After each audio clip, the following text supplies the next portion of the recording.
आप देख रहे हैं ताज 92 न्यूज और मैं हूं नाइला भट्टी। रुख करते हैं आज की हेडलाइंस का। टंडू अलायार से district bureau chief Tariq Hameed Abbasi की खबर शामिल करते हैं। हजरत की तालीमात अमन व मोहब्बत और रवादारी पर मबनी है। आज भटकी हुई इंसानियत को आपकी पैरवी करना होगी, क्योंकि आप सल्लल्लाहु अलैहि वसल्लम ने जिस जुर्रत व बहादुरी और हौसले के साथ सख्त और कठिन हालात का मुकाबला किया है और इंसानियत को जीने का सलीका सिखाया और दुनिया को पैगाम दिया कि तालीमात दीन की पैरवी करके ही हम दुनिया व आखिरत में कामयाबी हासिल कर सकते हैं।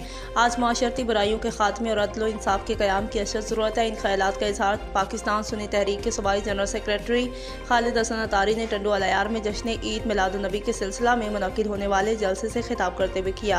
उन्होंने मज़ीद कहा कि हम जश्न ईद मिलादुन्नबी सल्लल्लाहु अलैहि वसल्लम के मौका पर अमन व अमान के क़याम और बेहतरीन सहूलियात फराहम करने पर इदारों से इजहार तशक्कुर करते हैं, जिन्होंने हज़ूर नबी करीम सल्लल्लाहु अलैहि वसल्लम का यौम विलादत मनाने में कौम के साथ भरपूर ताअवुन किया।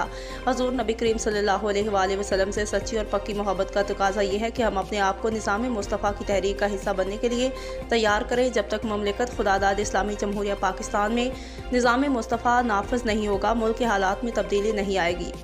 सरकार दो आलम की विलादत पर खुशी मनाना ईमान की निशानी है और उन खुशियों में सरकारी इदारों के ज़िम्मेदारान का शरीक होना अपनी ज़िम्मेदारियों से बखूबी ओहदा बरा होने के साथ साथ लायक तहसीन भी है। उनका मज़ीद कहना था कि मुल्क में सदारती निज़ाम नाफिज होना चाहिए।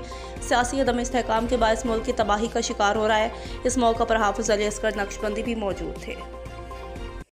हेल्दी और खूबसूरत स्किन हर मर्द और औरत की ख्वाहिश भी और जरूरत भी, लेकिन हेल्दी और शाइनी स्किन के लिए चाहिए स्पेशल ट्रीटमेंट है। आप तो खूबसूरत है जहाँ